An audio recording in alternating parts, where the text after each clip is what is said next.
Now, as far as this World Pharmacists Day is concerned, whenever we celebrate such days, they are basically not only to be celebrated, but they are for the purpose of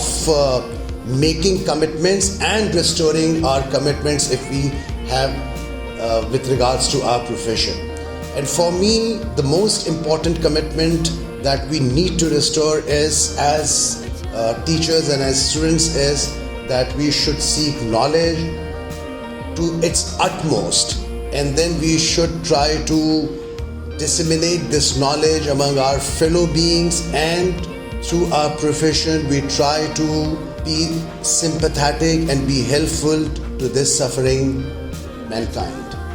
because the kind of profession we are associated with is directly associated with people and with the suffering human mankind. So for me, today's commitment is, and for the students is, that we should acquire knowledge, seek knowledge, and then try to disseminate, and through this knowledge we should try to make this society a better society. As the Salim Habib University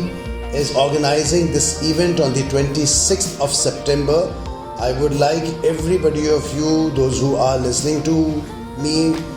to join Salim Habib University on 26th September and make this program a success.